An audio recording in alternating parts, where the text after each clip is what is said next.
Tottenham Hotspur 2, Luton Town 1.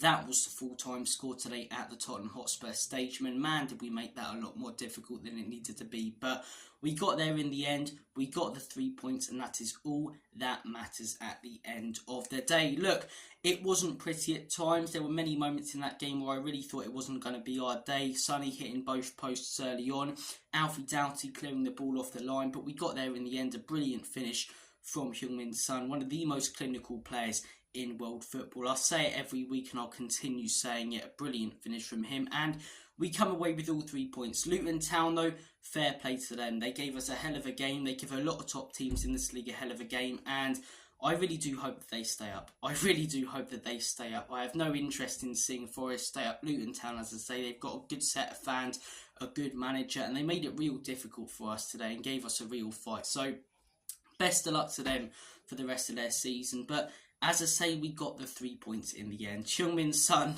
hitting both posts early on, the Doughty clearance off the line. I was getting more and more annoyed when it looked like we weren't going to win this game, because I come into this game going, a point isn't acceptable. We may as well lose. There's no real difference. This has to be a win, especially when you consider we've got West Ham on Tuesday and Forest on Sunday. And every minute that was going by, I was getting more frustrated, swearing at more players, to be honest with you guys. But finally, the relief more than anything when that ball went into the back of the onion bag in the 86th minute. It was great.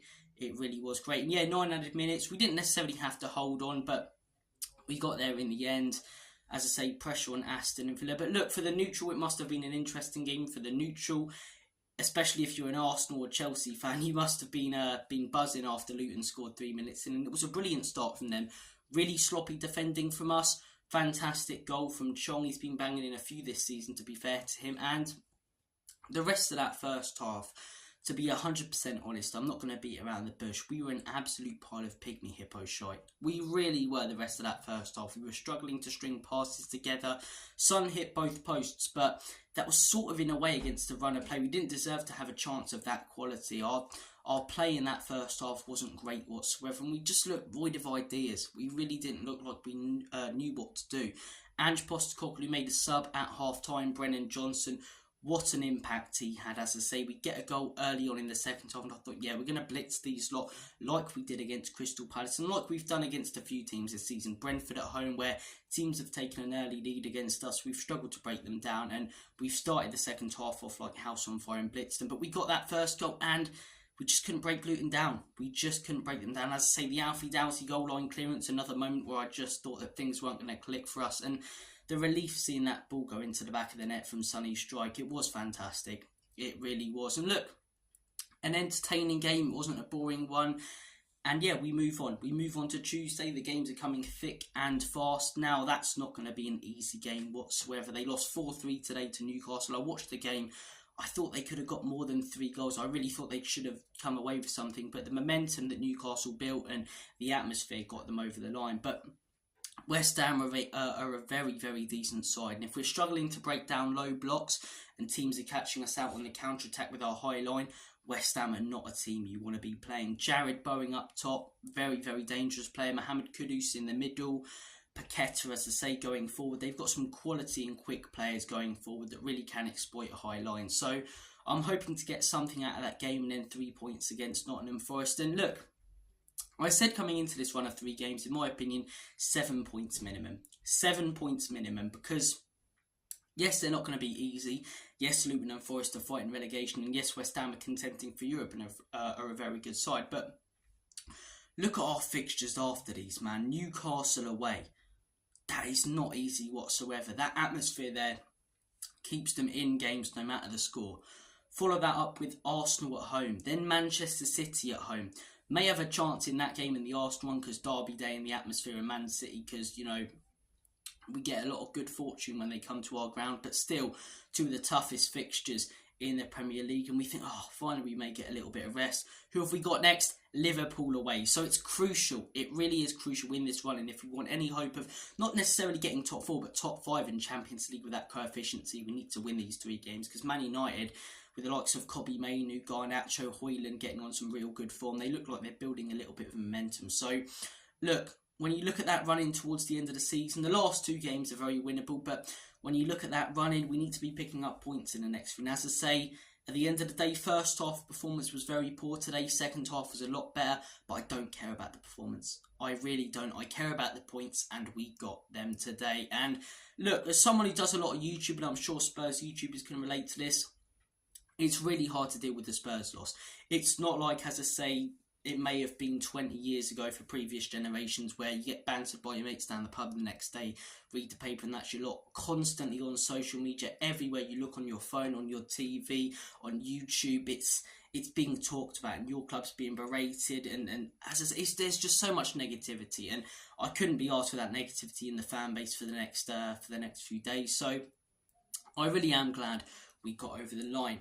Look, in terms of our best players on the pitch today, I'd actually say one of our best players was a substitution, Brennan Johnson. Ange Postecoglou a lot of time gets a lot of slack for his substitutions, and I'm someone who, as much as I love Ange Postecoglou, sometimes thinks that he should change things around quicker than he does and better than he does. But his changes today, in my opinion, got us over the line. Brennan Johnson injected some real pace coming off the bench, contributed to both goals. Bentancur looked back to his best. Next game, in my opinion, he's got to start over Bissouma. And those two subs especially hugely changed things up for us.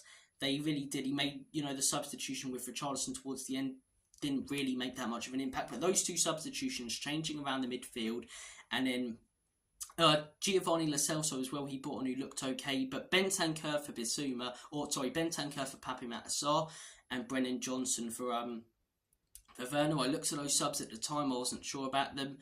At the end of the game, you look at those substitutions now, and it was a masterstroke from Ange Postecoglou. It really was. It really was. Look, Brennan Johnson's a player who I expect him to get goal contributions in these types of games. I want to see him step up against West Ham. I want to see him step up against Newcastle, Man City, Arsenal and Liverpool if he comes off the bench, because it's all well and good, scoring and contributing to good goals and good play against the likes of Luton and Palace, but he's got to be doing it against the top teams, and I know that he can.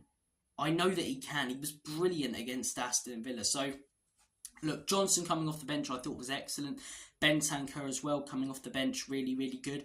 A lot of props has to go to Heung-min Son as well in that first half, hitting the post twice. At times it felt like it wasn't going to be his day, but I said in the match preview, and I said when I went on Tottenham away yesterday, we need this guy to be clinical. We need him to, because no one on that front line who's going to start tomorrow is going to be on the same level as him. He got that big chance at the most crucial moment of the game. He put it into the back of the net. So look, some really good performances. In terms of poor ones, there are a fair few. Bissouma, again, looks completely off it today. I'm fed up with this guy, to be 100% honest with you. I really am. Last season, got his chances, didn't step up at the beginning of the season. I look at that more as a purple patch, and since he got sent off against Luton, funnily enough, he's been completely off it.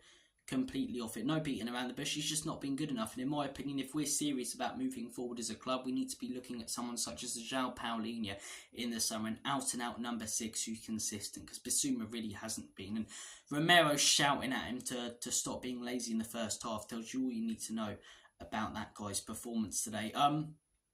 A few other poor ones. Kulusevski I thought was really, really off today. I'm someone who backs Kulusevski a lot and thinks he gets, a lot of unfair slack from fans, but I can't deny that he was really poor today. It wasn't our best performance. If I'm rating the performance as a whole, I'm probably saying 5 or 6 out of 10. But 5 or 6 out of 10 with the quality that we have in our team should get you over the line against Luton, and it has. And whilst, as I say, the performance wasn't the best and the first half was poor, we dominated possession. We had a majority of the chances. If anyone deserved to win that game, it was us. And we've got the 3 points. I can watch match of the day tonight, enjoy the rest of my Saturday. I'm as happy as Larry. We move on to West Ham. I personally think we'll probably lose that game. But look, hopefully the boys can surprise me like they did against Aston Villa. Speaking of Aston Villa, their game kicks off in 15-20 minutes. When this uploads, it'll probably be on right now. So big up to Wolves, Gary and Neil's Barmy Army. Let's hope they can get a result there. Thank you for watching this video. Take care. Chelsea, by the way, drawing 2-2 to Burnley with 10 men. It's good to see them suffering. Take care of yourselves, guys. So have a smashing rest of your Easter weekend. And as always, come on you Spurs. In Big Ange we trust. Enoch and Levy out.